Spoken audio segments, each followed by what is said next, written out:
The Winning Edge.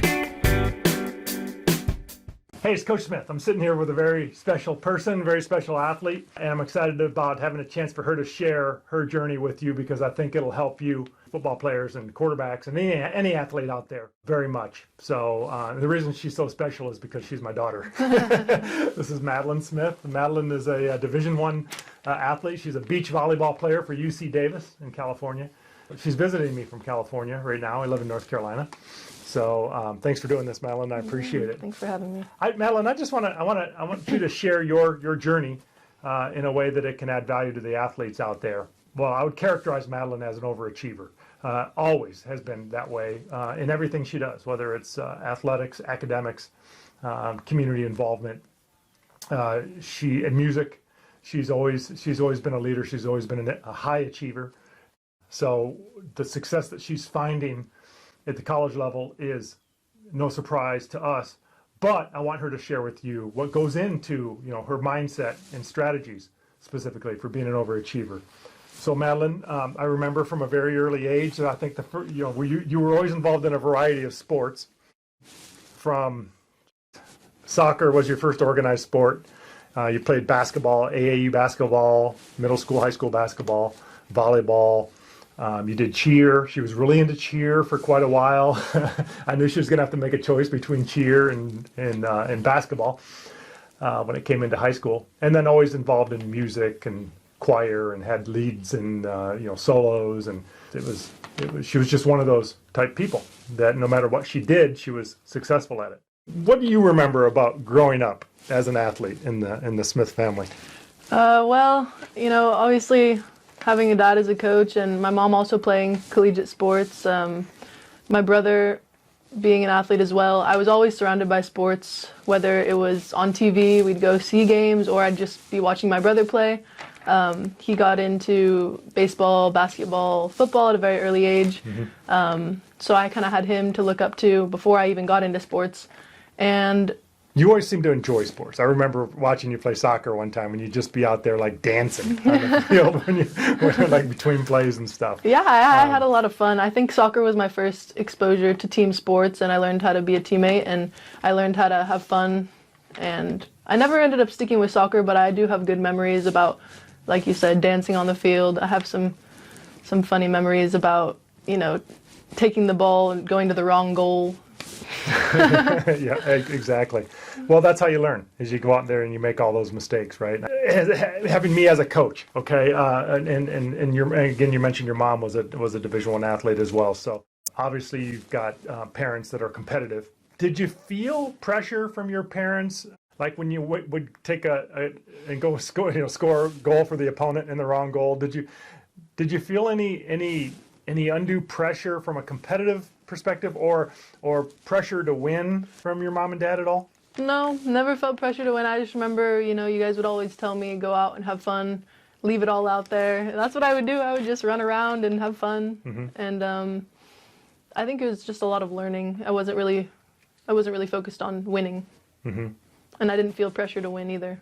One of the things you guys should know is Madelin did lots of things. She was also in cheer. She was really good. She was a leader in the cheer team. I knew she would have to make some decisions about either cheer or basketball as she got into high school. I remember watching her play high school basketball. I got particularly a lot of joy out of watching her physicality at the game, how she would grab rebounds and throw elbows, and she would just drive to the basket. She just was not afraid of physical contact. That helped her be very successful on the basketball floor. You were successful in both basketball and volleyball in high school, and you chose to focus on volleyball. Which I was kind of frustrated with because you were such a good basketball player, but I understand that you wanted to kind of specialize and play volleyball year-round. What do you remember about high school sports? Well, high school sports, I have a lot of great memories because I did make a lot of great friends and had a lot of success. Particularly in high school, basketball and volleyball, honestly both. But I do remember there was at the high school level there was more competition. Mm-hmm. I was competing more against my peers and sometimes my friends, which didn't always go so well. But I think that everyone was in the same boat, trying to, be the standout player and get noticed by the coach and college coaches even, depending on what year it was. But yeah, it was definitely a higher level competition and more like a camaraderie than a friendship. Are you saying you don't necessarily have to be friends with your teammates, but you should have good camaraderie with them? You should have good team chemistry. Can you do that without being good friends? Yes, of course. I don't think that, I say a few of my teammates are like my best friends. And the other ones of my teammates I really care about as people and as teammates. We don't necessarily, hang out every weekend. Yeah. But there should be some level of, support and mutual respect. Yeah. I tell people this, playing football in college, I had 110 teammates. And, the reality is there's no way you're going to like 110 different guys. You're just not. But what is important is that you respect each other in order to maintain the proper team culture. And obviously I think you that's what you're talking about. Absolutely. Okay, so you were always a self-leader. So Madeline grew up in two households. Her mom and I were divorced, so she'd go week on, week off. And I just remember, Madeline was like straight A student growing up. She's actually in pre-med right now, so super proud of her. She always had good grades, but I never ever once had to even ask her about her academics. Not the case with your brother, but so that was refreshing. But when it was time to go back to mom's house, your bag was packed. I never had to ask you to remind you to pack your bag or get your clothes ready. You just had it done. It was just amazing. So that I talk about leadership begins with leading yourself, right? If you can't lead yourself, there's no way you're going to be able to lead other people. So you certainly had that down from an early age. But you were so other-oriented. I remember when you were in elementary school, there was a camp that you guys were getting ready to go to, and you had to raise some money for the camp. And obviously you did your part, but you went out you and a friend went out and you did was it a car wash or something? Yeah, so we had, in 5th grade, Whiskeytown Environmental Camp. All the 5th graders got to go. It was kind of a big thing because no other grades got to do that. And as 5th graders, we were the big kids in the playground. And I remember I felt, upset at the fact that some of my classmates couldn't afford to go. So one of my good friends and I, we organized a car wash to raise money for these kids. First started as this small lemonade stand. We just wanted to do something to help. And then we developed this idea. Even my dad jumped in, helped us out. And, the news, KRCR did the news came and did a big special on it. And then the Rotary Club found out and matched our amount that we had raised. So we were able to, send those kids to camp. That's awesome. So it was that sort of thing that kind of was the foundation of who Madeline was as a leader. And of course that carried into sports as well. Where did that come from? That mindset of selflessness, of other, being other oriented. I think I was just raised with a lot of, compassion, empathy in my household, whether my dad's house and mom's house, both. But just noticing that other people didn't have people didn't have it as good as me. Yeah. Right. Okay. Yeah. Madeline, what does being a great teammate mean to you? Okay. To me, being a great teammate is, supporting your teammates no matter what. If they're having a bad day, letting them know that they can talk to you, that they don't necessarily have to talk about it.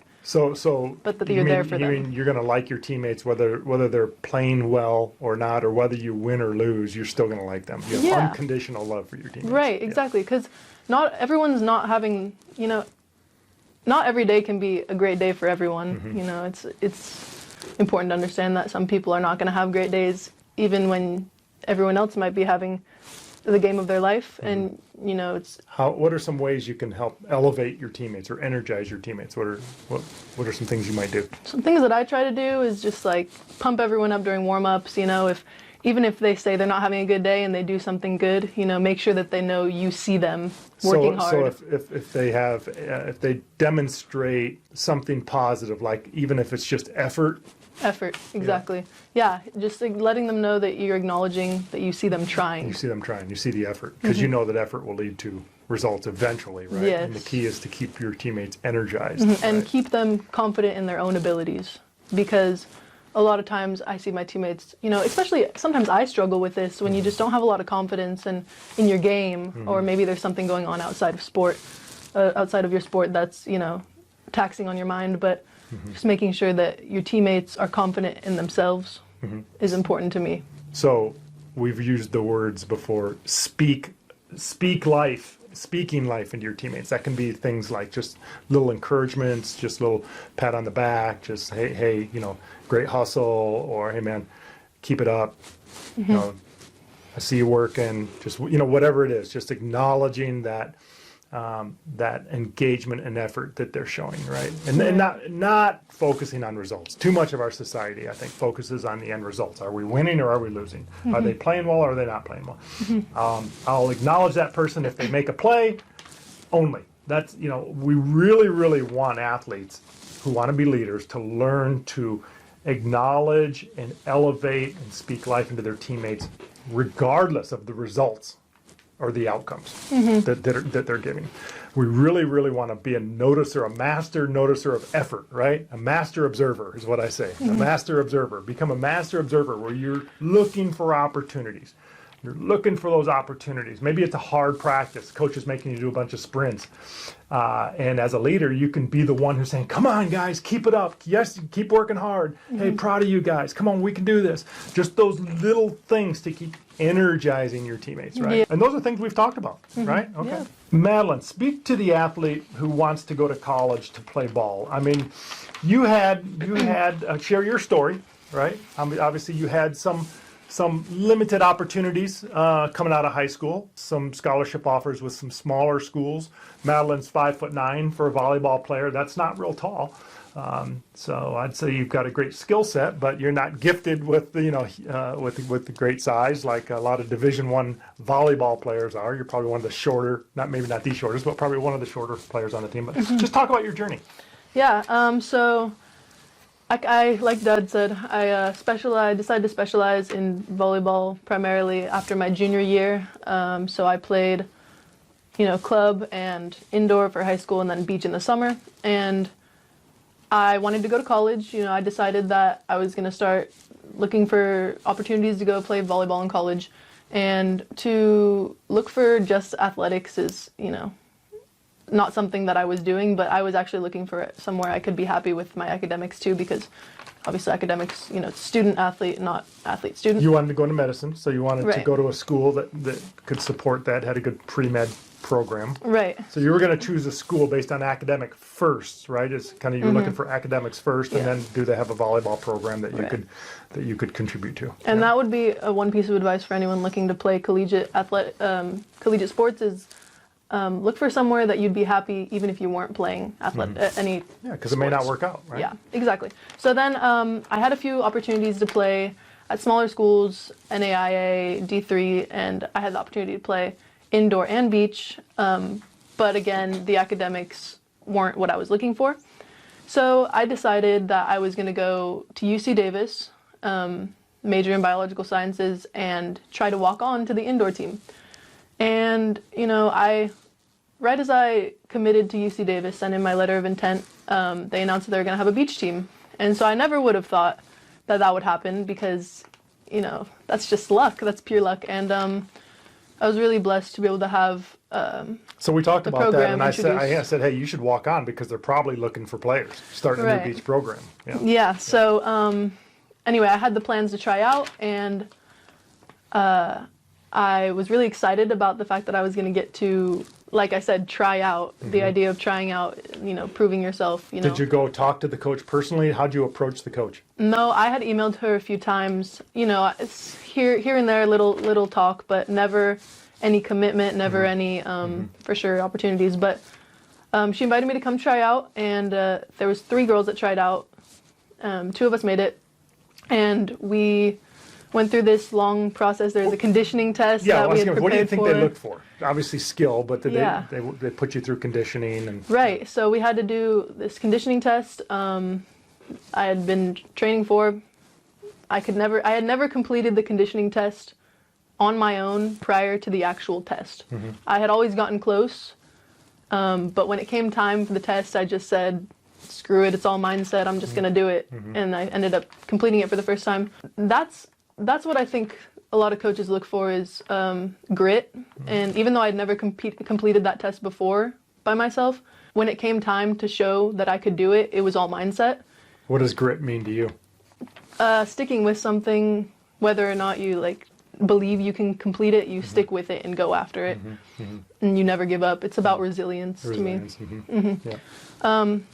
So I think that's what Coach saw in me and the other girls that were at the conditioning test and the tryout, and she saw that we really wanted to be a part of the program, and so much so that we were willing to, you know, put ourselves through this test that we had never completed successfully before.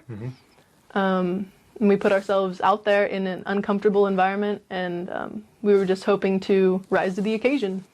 What does being a competitor mean to you? So to me, being a competitor means always trying to elevate your game. You don't, like, you can train and you can do drills and you can condition and you can lift weights, but you can't practice competition unless you have a competitor. And so to me, competing means playing against someone of higher competition so you can challenge your own skills. It's easy to get lost and forget about practicing being a competitor in practice when you're practicing against the same girls every day. So really then a competitor, if you really want to challenge yourself against someone who's better than you, because that's how you get better, is playing against people who are better than you, then really a competitor is kind of a gift, right?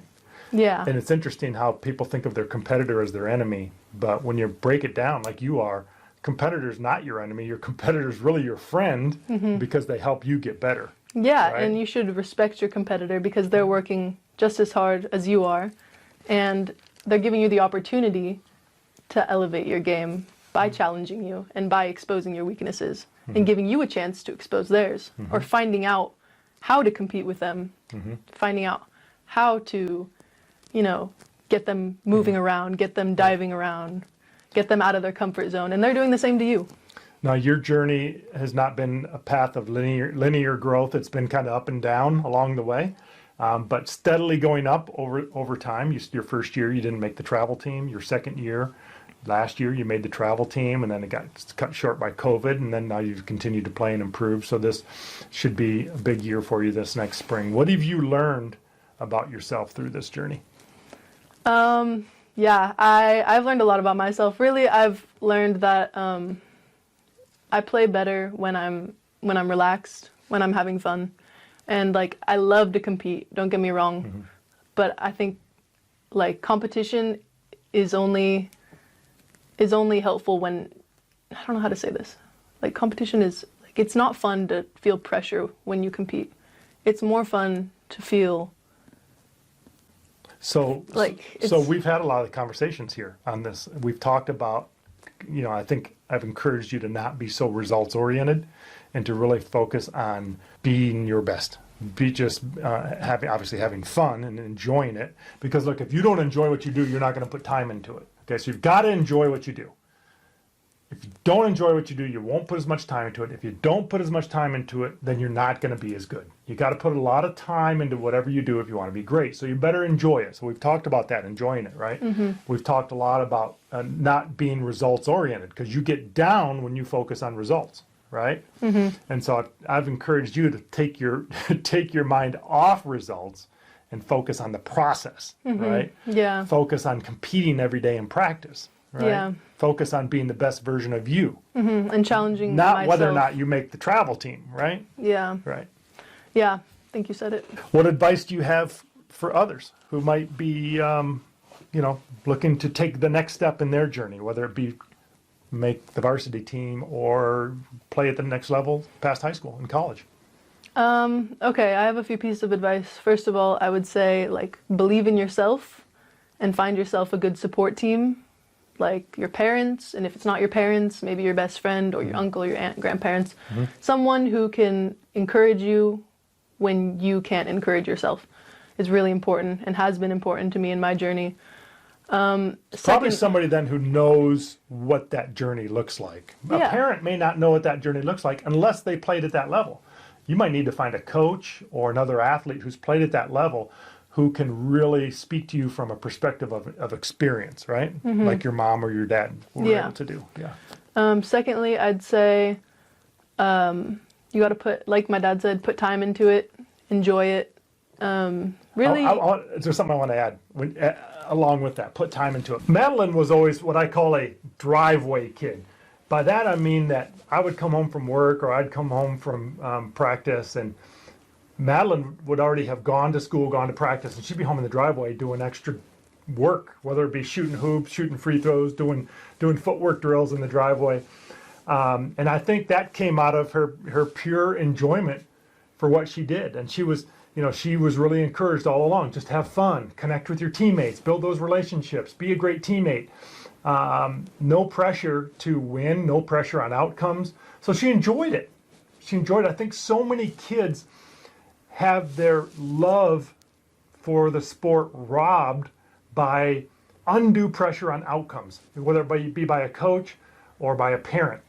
I've always encouraged you forget about outcomes, focus on the process, focus on having fun, focus on the work. All kids start playing sports because you enjoyed it, yeah. And you want to be with your buddies, right? That's why kids start to play sports in the first place. And again, unfortunately, somewhere along the line that gets robbed. So I think that's something we've tried to encourage you to maintain that mindset even in college now, where the stakes get higher, the competition gets higher, the pressure to win becomes greater in college. And I'm still reminding you to focus on having fun, enjoying that process, right? Yep. Okay, good. Well, I think this is going to help a lot of people, Madelin. So all right. Thank you so much for doing this, and continued success. I love you so much. Thanks, Dad. Okay.